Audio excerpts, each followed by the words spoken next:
Hello, everyone, and welcome back to Intrusive Thoughts with Adam Rippon. I am Adam Rippon. I'm so glad to have you here. If you're watching this podcast, you can see that the lighting is a bit darker. It's a bit moodier. This episode is sort of Intrusive Thoughts after hours.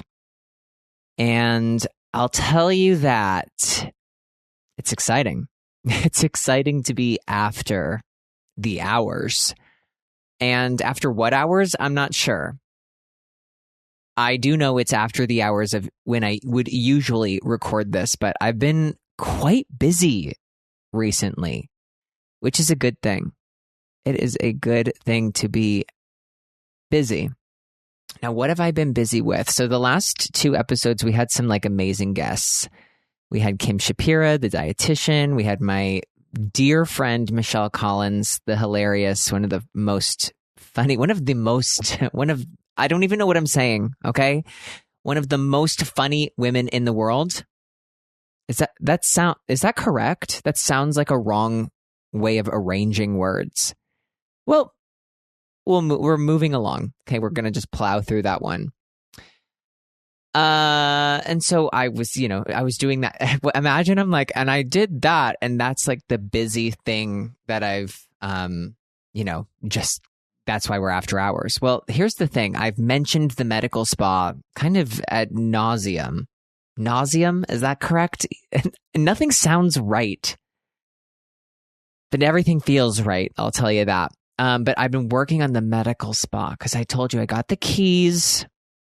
And I've been painting the hell out of the space and cleaning it up. And off the bat, I'm going to tell you this, that I don't know if anyone out there, any of the listeners, any of the Intrusive Thoughts listeners, if you've ever painted something before. And I don't mean like a canvas, and I don't mean like a wall, a statement wall. I mean a room. I mean a full room. I mean a full 2 rooms. You really look at a wall, and when I say you really, I mean I do. And I looked at a wall and I went, what could this take? A gallon? 2 gallons? That's got to be it. Well, then all of a sudden you get started and you go, you really got to load the roller up. You got to load the brush up. Otherwise, you're not getting any paint on the wall. You're not painting jack shit, right? So you're going through gallon after gallon after gallon. And it is quite cumbersome time-wise. So I've been spending, 8 to 12 hours every day painting this space. And then obviously I'm not a professional, so it's I'm getting paint. I'll say it everywhere. I'm thinking I'm doing a good job, and then all of a sudden I'll see the little stepladder I'm using. One of the legs will be in the painted can, and I've been dragging it through the floor, and it's just this miserable trail of theoretical breadcrumbs when really it's just bare paint. And I don't mean it's just bare paint, that's all there is. I'm that's the brand. We aren't sponsored by Bear. I at this point think I'm the only one keeping them alive, making endless trips to Home Depot. Is there a hardware store that's not owned by some Trump Nazi? Because I've been trying to find one, and when you dig a little deeper, it's sort of that hardware sort of genre of store. It is hard. It is hard because then everyone's go to Lowe's. You should try Lowe's. Well, there's not one near me, right? I'm obviously surrounded by Home Depots, neck deep in Home Depots. I'm coming clean about that because I was I don't feel like sharing that. I've got to share the truth, right? That I'm literally to the left, to my right. It's Home Depot, and then there's a Lowe's 30 miles away. And I know for a minute everybody was don't go to Home Depot. The founder of Home Depot is a big old Trumper. And then you dig a little deeper. They're he hasn't been associated with the company for years. You're phew. And then the next time you go and you look into Lowe's and you're like, someone on the board of Lowe's is Betsy DeVos. And you're like, the hell did she get on that board? You know? And so you can't escape it, right? Even when you're just trying to like be a good Samaritan and be like, I'm not supporting that. And then all of a sudden somebody sneaks their Pam Bondi as like the checkout girl at the Lowe's the next day. You're like, I thought, okay, government shutdown is affecting us all, I guess.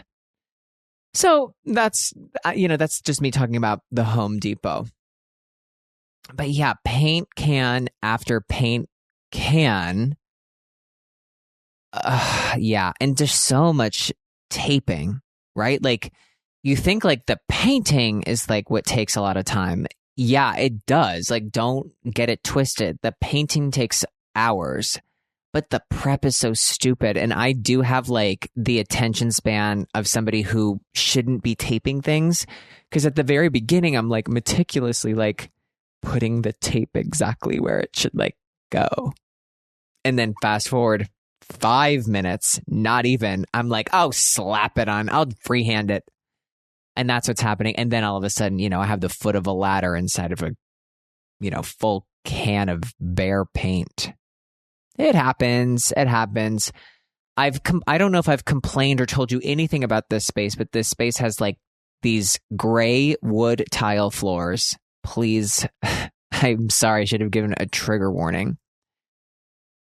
But it has these tile floors, so basically, like the paint, as long as I can just like wash it up, a little warm water and some Dawn soap. If Dawn soap can get tar off a baby duck, it can get a little, acrylic paint off of a tile floor. And that's just, that's that tale as old as time, as they say. So I've just been doing a lot of that, and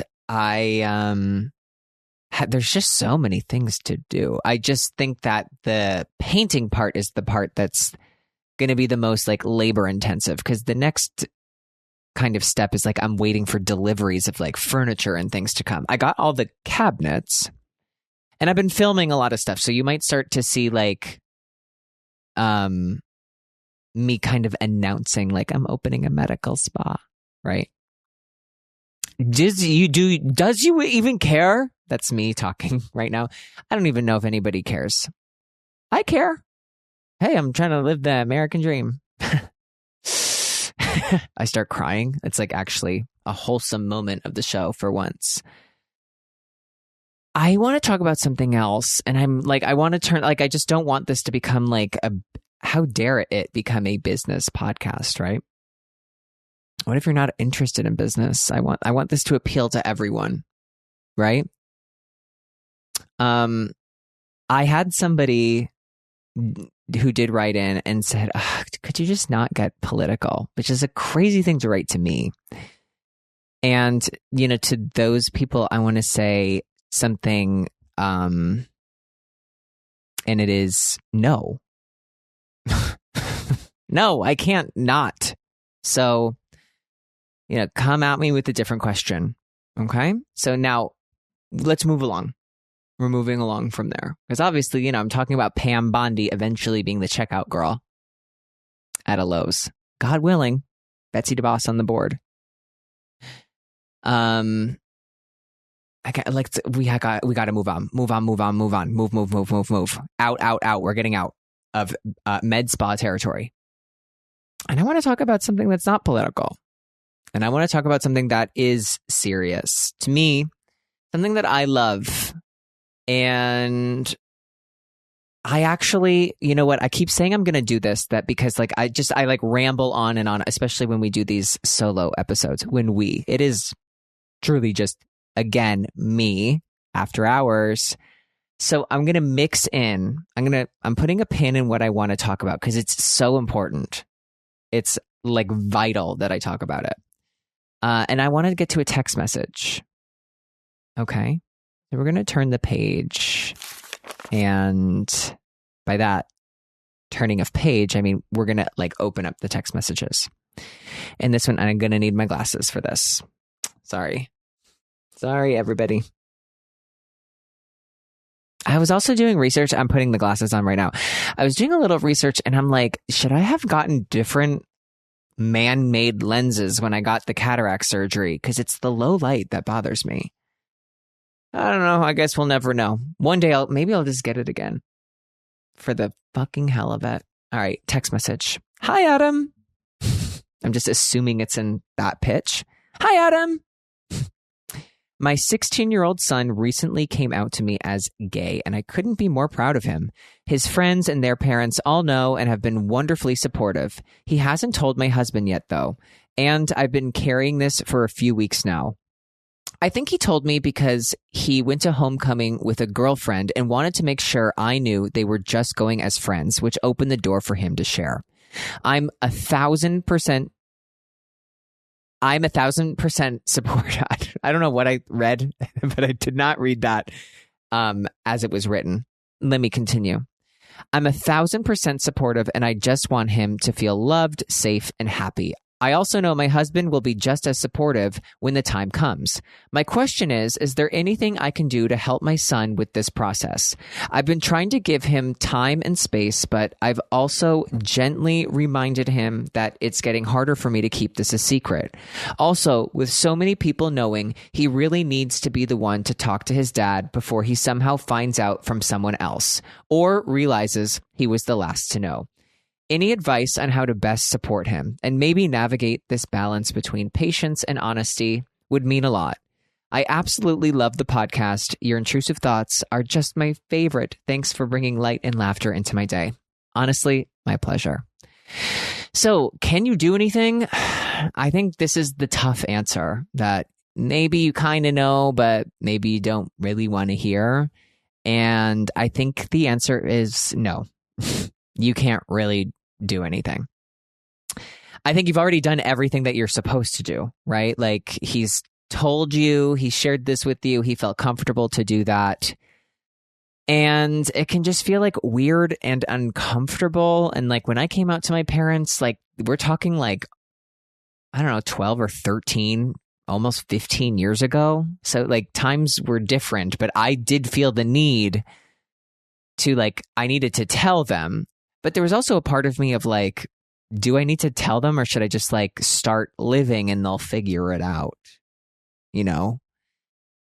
But it was important to me to say something. And I think it's obviously important to your son that he say something. Otherwise, he wouldn't have, made it a point to tell you. He would have just...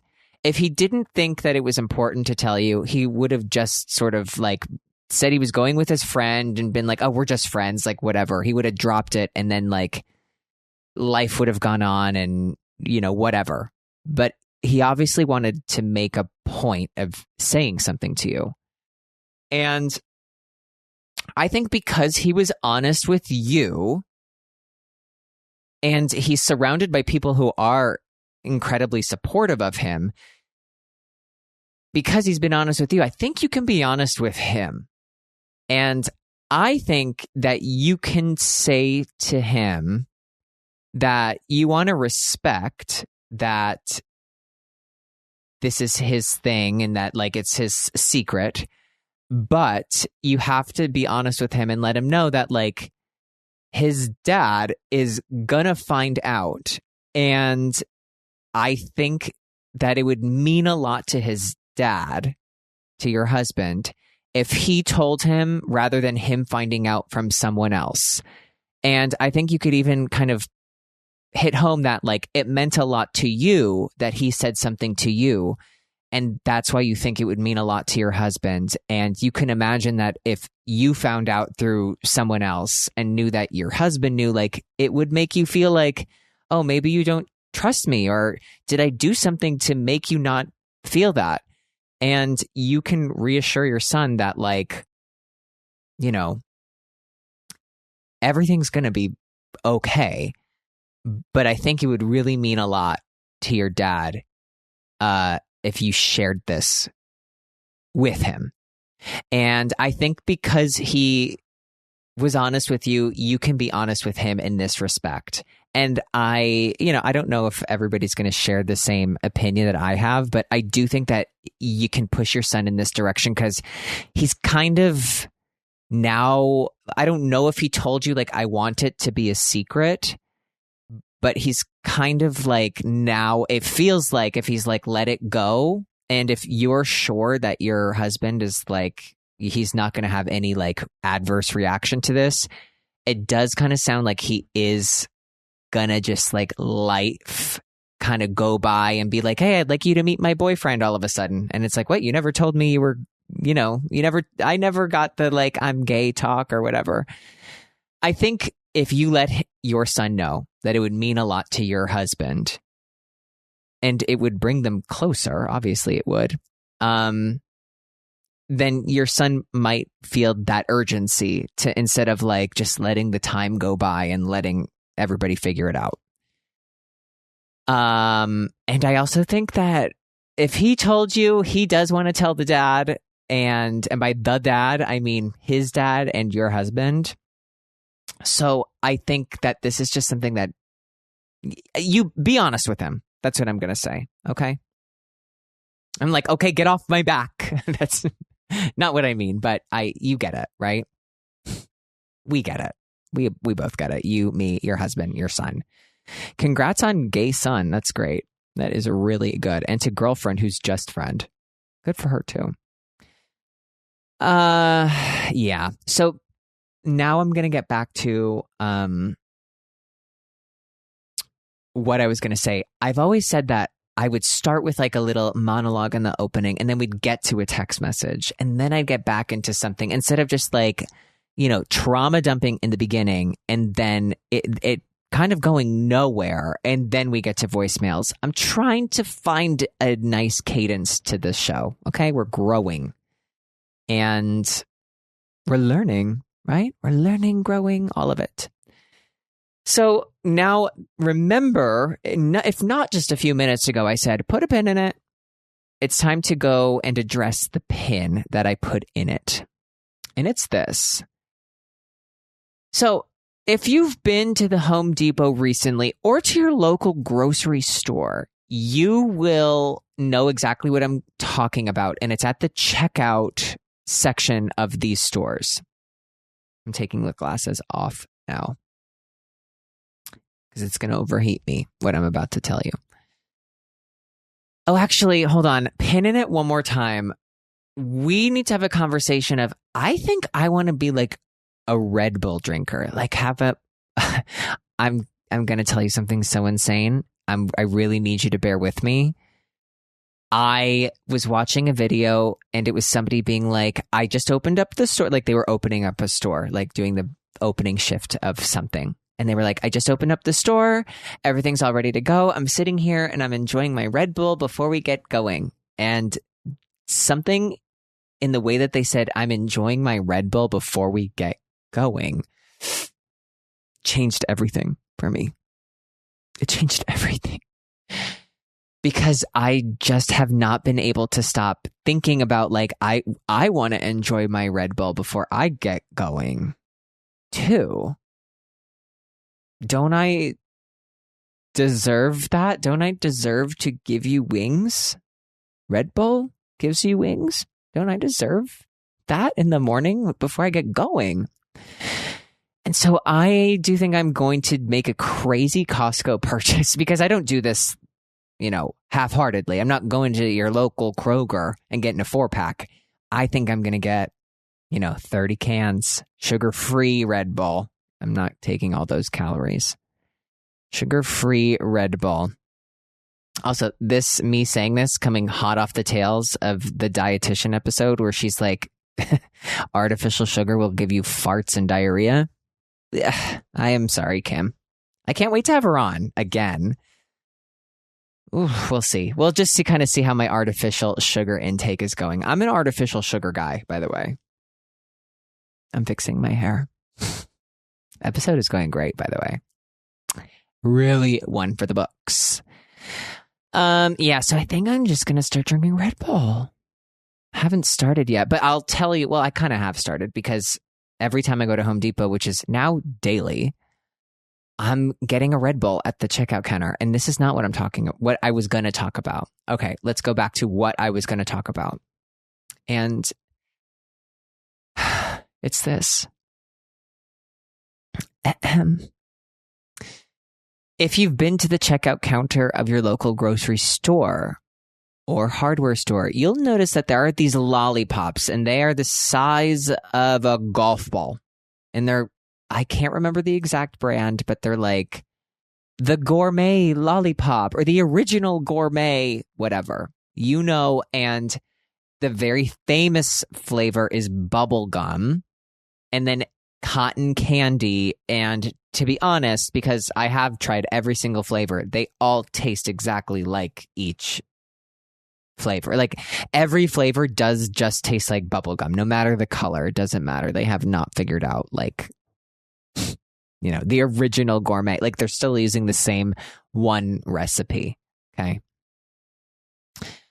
So there was some like crazy sale. I can't believe I'm saying this about these fucking lollipops, but there was this crazy sale where it was like, usually they're like $2 a piece or like a $1.99 sort of situation, but it was like 2 for $1.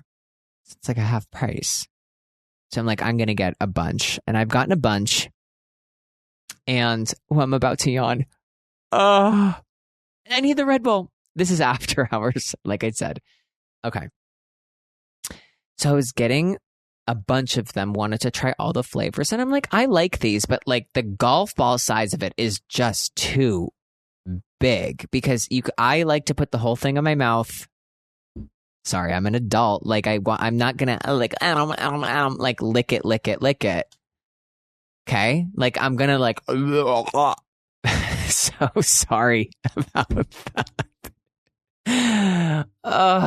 But you know what I mean. I'm not gonna just sit there like oh, delicious lollipop. I'm not gonna do that. I'm gonna like put the whole thing in. All right, relax. And I decided, where you go when you want to figure out like a community of people coming together to discuss a topic that you like are interested in.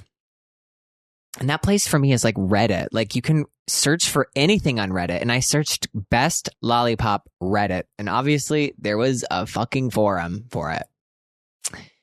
And so I went, and the people on Reddit, they were talking about, and I cannot remember the name for the fucking life of me. And I'm not going to look it up. Stay tuned. You're going to have to listen to another episode of Intrusive Thoughts because this is a cliffhanger, right? Okay. There was a lot of talk and commotion about this other brand of lollipop that they said, oh no, this is the superior lollipop. This is the best one. And the flavors are all different. Like it's amazing. It's so good. And I said, you know what? Let me try this because I think now I'm like a lollipop guy. Right? So I go on Amazon, click, clack on the keyboard. I find them in the cart. They can be here by 4 a.m. the next day. Oh yeah, I'm hitting purchase now. So I do. They get here the next day, 4 a.m. on the dot. The Google Cam notification, I get it. I didn't need them at 4 a.m. It was just like, you've qualified. I just did what they said to do. Okay. I'm just whatever. So I do it. They come the next morning, and that night I decide it's time for me to treat myself. And I start the lollipop, and instead of a giant circle, it's like basically now it's the size of a waffle. Like it's still too big, but I can fit the whole thing in my mouth. But it's less that ball gagging kind of look. Like if the original gourmet lollipop was making them at half size or even at 3/4, like that would do it for me. That would be right, correct. And they're not. So that's why I had to kind of outsource, look for a different one for a better variety of flavor. So what I ordered was, I guess it was some like sour medley I don't know. I was trying to do sweet, not sour, whatever. I love sour candy though. So I'm not like complaining at all in the slightest. I don't want you to think I'm complaining. But I get this sour lollipop. I start licking it. Again, the whole thing in my mouth. Like, it looks like a floppy disk that I shove into like my throat. Oh, put the whole thing in. And I'm loving it. I'm loving it. It tastes so good. And my husband tries one. He's like, I don't really like it. I said, I'll finish it. Like, I will finish that one. It's delicious. So I'm having these lollipops and they're just kind of like sitting perfectly in the palate of my mouth, like the roof of my mouth. Like if you were to get a palate expander, instead of doing that, you could just use this lollipop. It would like, you'd have the widest smile you've ever seen. So it is resting sort of not like at the molars area of my upper teeth, but like in that middle area. I don't know where like the molars start. Okay. Like maybe it's just like as soon as we get past like the vampire ones, then it's molars. I don't know, but it's like we're back there. And so that sometimes for the majority of the time, like I said, it's a floppy disk that I'm putting in there. You know, it's like Windows 98 style, right into my mouth palate expander. And I am on the second lollipop. I'm having two of them, finishing my husband's. He had 2 licks. You know, 2 licks he was done. And so I'm having basically 2 full ones of these. And this is important because there's like a moment where I go, ow. Ugh, what is that? Ouch. My tooth, like where the lollipop was sitting, now feels like sensitive in a way that like I don't have any like tooth sensitivity. And I'm like, it's okay. So, you know, it's now nighttime. I brush my teeth. I diligently floss, you know. You got to floss, right? So I do. I floss, cocoa floss. And then I use my Sonicare toothbrush. I'm not name dropping for any specific reason. I'm just like, I want you to really see the picture clearly that I'm using like reputable tools to clean my teeth. And then I put my like Invisalign retainer trays in. I wake up in the morning and my teeth are like so sensitive. More sensitive than like they have ever been to like anything after I've had these 2 lollipops. And I had those lollipops, I think we're almost 2 weeks. I had them almost 2 weeks ago. And my teeth are only just now am I not getting a piercing headache when I put my toothbrush over the spot where this lollipop was. As I'm saying this, do I need to go to the dentist? Please say no. I also want it like I want it on the record. I like going to the dentist, and I usually go every 5 months, 4 or 5 months. I'm a diligent dentist goer. And so I think I haven't been in about 6, maybe 7 months, because I remember I had an appointment. I had to move it back, and I got those lollipops. And now they're going to have to extract some teeth. But yeah, all of a sudden, I'm telling you, like all of a sudden, it's just like hot, cold. I'm like, like I've never had tooth sensitivity. And so I do think, you know, after all that name dropping, I do have to figure out the name of the lollipops, and I have to warn you to never get them because this is crazy. I didn't have anything before. This is craziness. I'm glad I got that off of my chest. You know, a Red Bull would be delicious though, wouldn't it? I know Red Bull isn't like for everybody. I was for a minute. I didn't know that Celsius was like an energy drink. I thought it was some sort of like V8 splash. It's not. And so I did like I bought like a full pallet of them at Costco and was like, you know, having heart arrhythmia from them. And was like, how is this? What's going on? I was like anxiety out of the wazoo. And then I was like, oh, okay. It's like the Celsius is making my heart beat fast. Red Bull doesn't do that. And I just like love the taste of it. I know that's crazy. I know. Here's the next text message. You're going to love this one. Chat with me on WhatsApp. It lets us message privately on iPhone and Android and more. This invite expires soon. Gotta love, sometimes the spam messages they really do like make me laugh the most. Putting the glasses back on because we're going to read a good one. I think, yeah, let's look. Okay. I haven't read any of these, by the way. I'm like doing this blind. I'm doing it with glasses now, but you get it. You get what I'm saying. Hi, Adam. Again, it's just, that's the tone. Hi, Adam. I just want to say how much I love your podcast. And stop the quote. Love you back. Truly, I do. My job has become extra stressful these days, and listening to your show as I get ready and drive to work puts me in such a great headspace for the day. I also feel like we share a lot of idiosyncrasies. I know this has been a long text, and I should probably just talk about this in therapy, but I do need your advice. I got my hair highlighted this past week, and while it looks good, it's not exactly what I asked for. I love my stylist, but she never gives enough time to consult, review my inspo photos, and talk through what I want. Should I politely ask her to do some tweaks? Do I offer to pay for another partial? Or do I ask for a free service? I hate confrontation, but it's expensive. Thanks.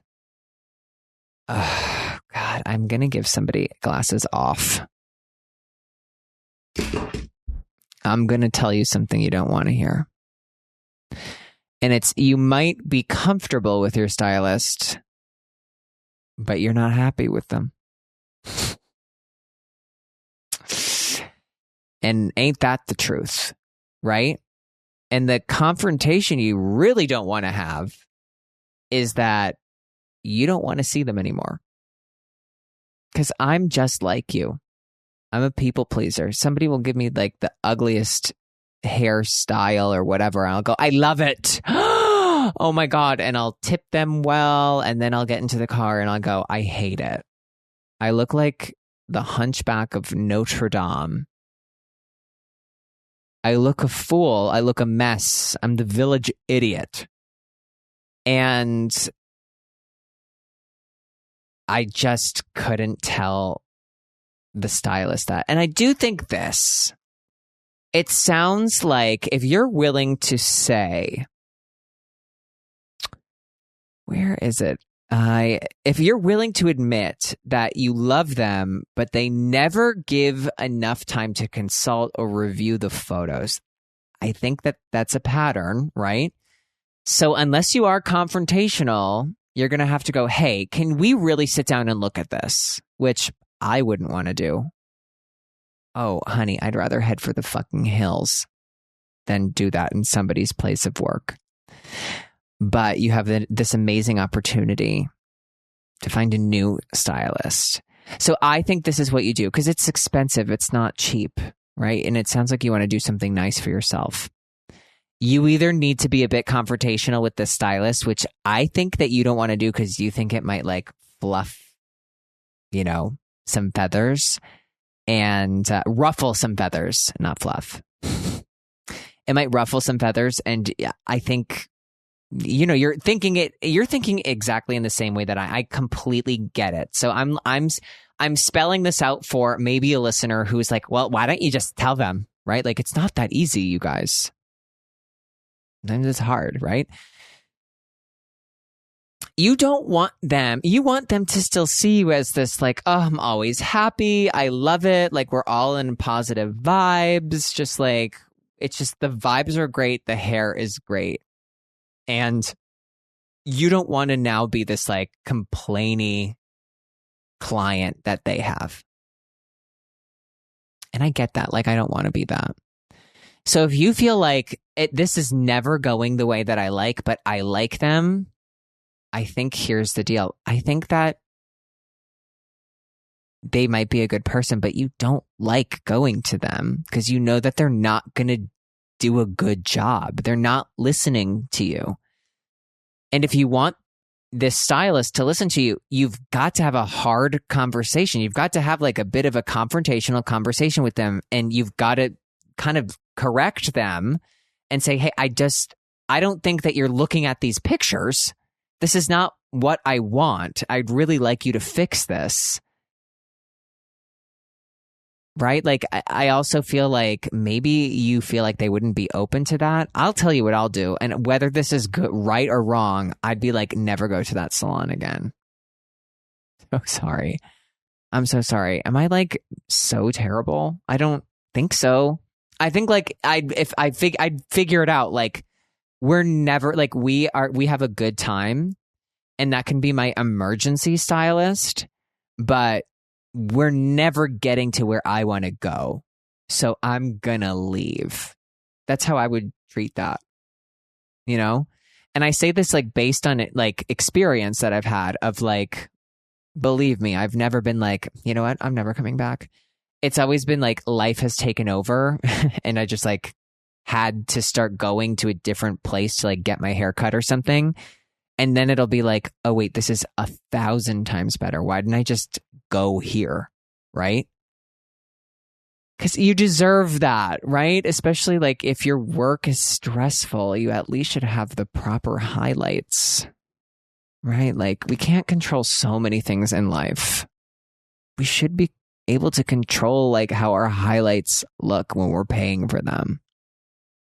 So I think if you're feeling like gutsy and ballsy enough to like ask for a free service, like by all means, I'm just telling you like what I would do. And I'd be like, like if they're texting you like it's time to rebook, I'd be like, I'm so busy.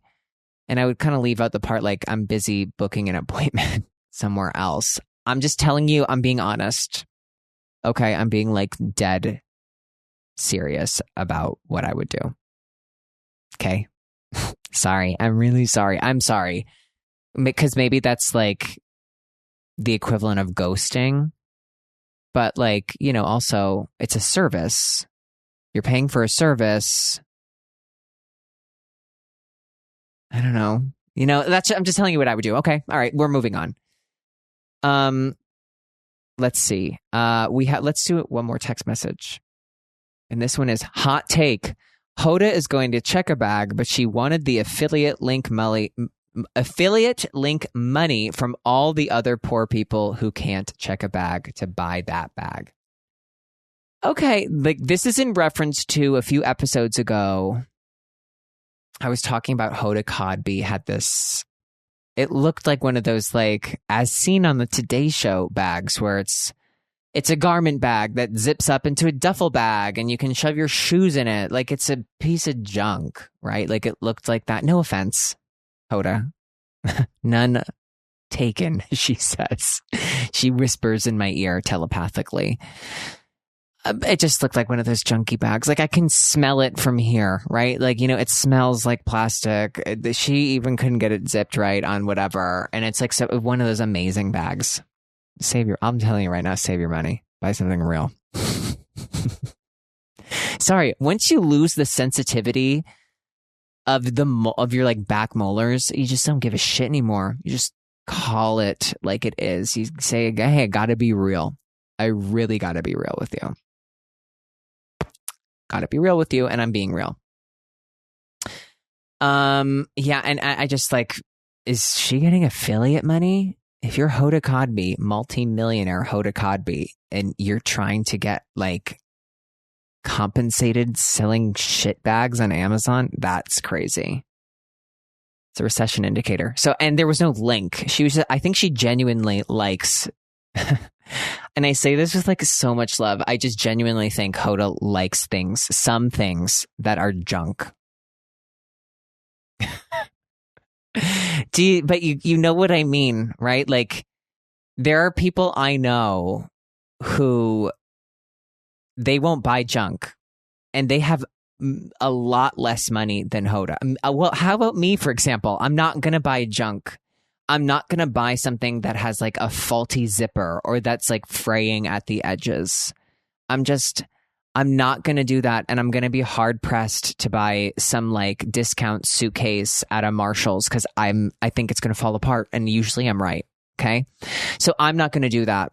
But Hoda does strike me as someone who is of a generation where she is like bewildered by the bells and whistles and pockets and zippers of a product. But when I see that, I'm like, well, just make one zipper correctly and we wouldn't need 50 zipper. Like, I just don't. I don't think you can just bring a duffel bag, right? Like, even when you put things in a garment bag, they come out wrinkled. So you're going to have to iron it anyway. Yeah, I believe she's also checking a bag. Okay. And I say this and I'm just like begging you, like, I mean this in a good way, that she just strikes me as somebody who sometimes likes to buy junk. I don't. And that's why she has the wherewithal to be like on morning television. And I might not. I'm more of a Kathy Lee. However she snuck into morning television, is if I were to ever do it, it'd be along the same lines. Because I'm not going, oh my God, it's amazing. I love this plastic bracelet. Like, I don't like that plastic bracelet. And I don't like the plastic junk bag that you can't even zip correctly on Instagram. Look it up, everybody. Look up this bag. And I love me some Hoda Kotb. One of the best people in the entire world. One of the best people. I mean that from the bottom of my heart. Okay, actually, before we go, we do have to address, and I think it's timely, it's right. The life of a showgirl. This is truly an excellent way to close the show. Life of a showgirl. So before I start, I consider myself like Swiftie. I think that Folklore and Evermore are two of my favorite albums. They remind me of they bring me right back to a time.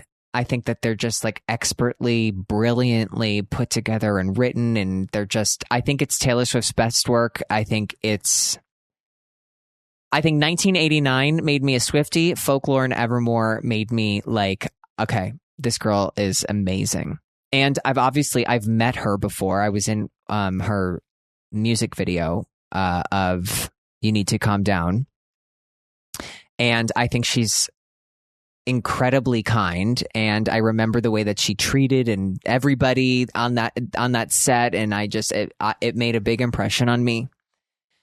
But I'm going to be honest with the life of a showgirl. When I listened to it for the first time, the beats are like, this is what she does brilliantly, of like the beats of the music are like hypnotic. So I'm not listening to the lyrics, but I'm hearing the beats and I'm going, it's stuck in my head. She's got me. Swift has got me again. And then I listen to the lyrics and I go, huh? What? Right? Not for everyone. Like Fate of Ophelia, I love that. It's the first song on the album. Like, because when I woke up the morning that the album was released and I saw the way that people were talking about it online, it was like people were acting like she had just sang like the full Richard Scarry's Busy Town to like a beat of music. And it was just like she's singing the Bernstein Bears books.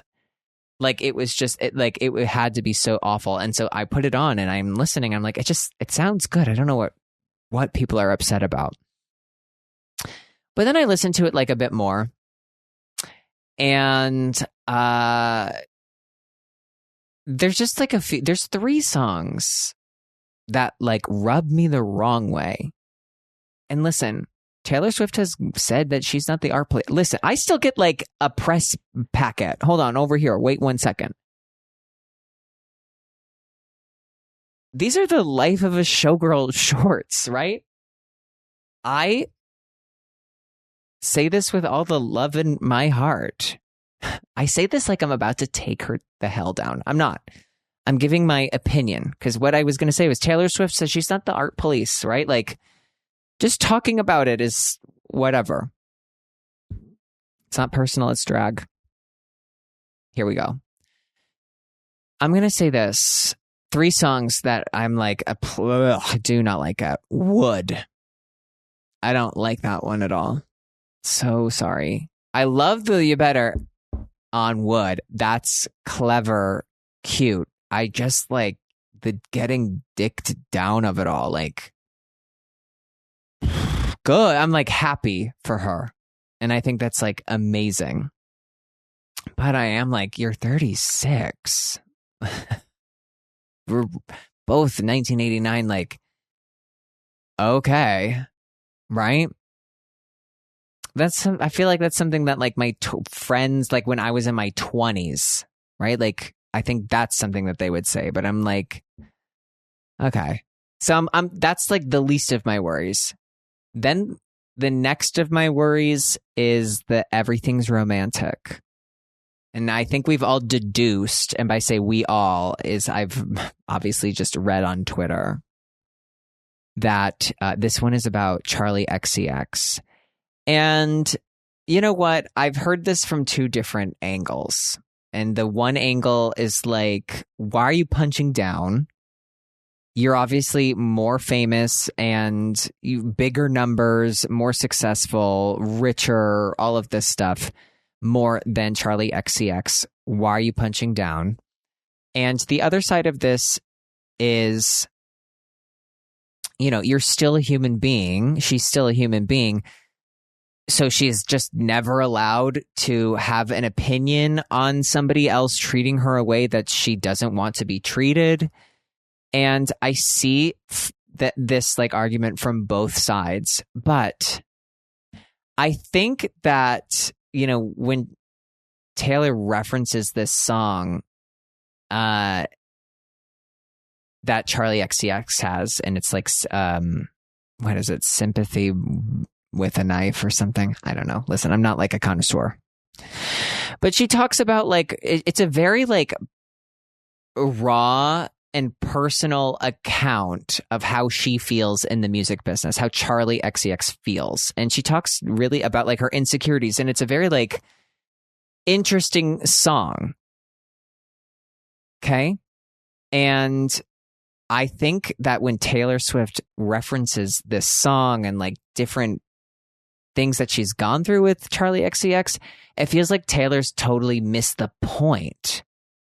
And it feels like, now come on, girl, like that's not what she said, and you can still be annoyed, but it's also weird that you're being annoyed because who cares? Like, you have $1 billion, so like you're still gonna be like the queen of the castle, queen of the world, one of the most famous people in the entire world.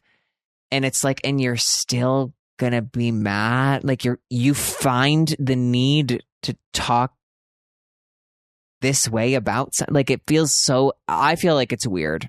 Sorry, I just feel like it's really odd. And sad. It's kind of. And you know what? It's like her art. Maybe she's talked to Charlie about it or whatever. Like we don't know, but this is my opinion. Okay, this is my podcast.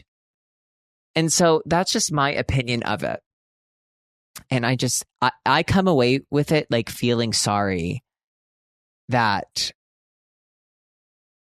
Taylor wasn't able to hear the song or hear the things that Charlie was. And who knows, maybe Charlie is like, she's a fucking bitch, like behind her back. Okay. But if she is, it's like, you have $1 billion and Charlie XCX has one album that people think is popular and a pack of cigarettes. So just like kind of let her do her thing, right? Like I've known about Charlie XCX for a long time, but I feel like she's just gotten to like the real zeitgeist of pop culture. And I think that she has like some really interesting things to say, and that Taylor Swift's opinion of like one of the first times like a big, massive audience is listening to Charlie XCX, like one of those songs, and she's just like, oh, so you said you can't stand me? And it's like, no, that was not the point of that song at all. Like, did you really miss the point of that? So just that one makes me disappointed. It just makes me like disappointed because if you're annoyed at somebody, not that I'm a professional songwriter, I just think that there's a different way of her going about this, where she, instead of like it just really feels like, I don't know, it could have been a deeper take on like how, even though she is at the top, like a self-reflection, she still can be bothered by the things people say, and it still bothers her. And she could have written a song about like that. Do you know what I'm saying? Listen, if you don't agree with me, I don't give a shit. Whatever. Whatever. My teeth still fucking hurt. Every time I breathe in, I can feel like my back teeth burning. And the last song, I hate this one. The Canceled. Ugh. Good thing I like my friends Canceled. I'm like, who do you know that's canceled? You have $1 billion. And like I said, I like the girl a lot. But we're all allowed to have like an opinion on the art, right? This has nothing to do with the artist, but it's like we're allowed to have an opinion on the art. And that's my opinion. And my other opinion is that like I don't understand how any of it ties into being a showgirl, except for the very last song. Doesn't really make sense, except for the fact like she's gorgeous. She's a beautiful girl and looks incredible in, you know, those headdresses and the gowns and everything. Like she looks gorgeous gowns. She looks amazing. She looks like a showgirl. But then you have $1 billion. You have $1 billion. $1 billion. And listen, I just want to say that like I think that she's a very lovely girl. Like she was so nice. When I met her, she was so nice and so personable. And like I said, the way she treated everybody. So this is like not a reflection of her. Relax. Because I'll also tell you some of the Swiftie people who are out there. I've gotten some of the nastiest message from Swifties. Nastiest, because they thought I may have said something not nice or something, which wasn't true, by the way. I had somebody send me a picture of their own diarrhea in a toilet. Rewind that and hear it back. Their own diarrhea in the toilet. And they said, that's what I think of you. Okay. Yeah. So, fix it. Fix that for me. And fix my teeth for me. Ooh, mommy, my teeth really do hurt. What should I talk about next? Nothing. I think that's it. That's it for this episode of Intrusive Thoughts. Oh, actually, I'm going to save this for the next episode that I do, but I'm going to tell you about what I'm going to do. Okay, I'm about to be like a fucking idiot and be like, I'm going to tell you about what I'm going to do in the next episode. I'm doing something fun tomorrow that I'm going to tell you about. And I'm really looking forward to it. I think it'll be a lot of fun. Okay? ... That being said, is there anything else that I really needed to talk about? Because I want you to know sometimes when I prepare to like do this on my own, I'll have like a few things like written out. I had nothing written out because I'm like truly in a daze today. I'm telling you, I'm doing like 12-hour days at the medical spa, and then I'm coming home and I'm doing like a bunch of other work, and then I'm running around town trying to do a bunch of other stuff too. So it's like, listen, I'm not one to get my sleep score, but if I were, I'm getting a failing grade, which is why I'm like craving the juice. And by that, I mean a sugar-free Red Bull, which I will treat myself to tomorrow morning. And what I wish you would treat me to is another voicemail another text message. I love getting them. These are great questions. These are great takes. I love you all so much. I love you all so dearly. And I can't wait to see you next week here on Intrusive Thoughts. If you would like to leave me one of your intrusive thoughts, I would love to hear that. I would love to. Good night, everybody. Trapdoor. I fall through. No, I would really love that if you would reach out. We have a phone number. You know, that's how it works. That's how a hotline works. It's 310-909-7117. Now, if you're not sitting here with pen to paper ready to write it down, if you go to my Instagram, at a rip on Instagram, you can, if you hit the call button in my bio, it'll get you right to that number. But if you ever call, I had a listener write in, and this is a brilliant thing. Why don't you add this number to your phone book? Okay, 310-909-7117. And every time you have an intrusive thought, text us, right? Just text us, see what happens. Let's get those intrusive thoughts on the air waves. And until next time, I'm Adam Rippon. These have been my intrusive thoughts. Oh, I'm going to say that again. That's a really good thing. See, we learn and we grow. Okay, I'm Adam Rippon. These have been my intrusive thoughts, and I'll see you here next week. Bye, everybody. Yeah, that's the end. Bye, everyone. Thanks so much.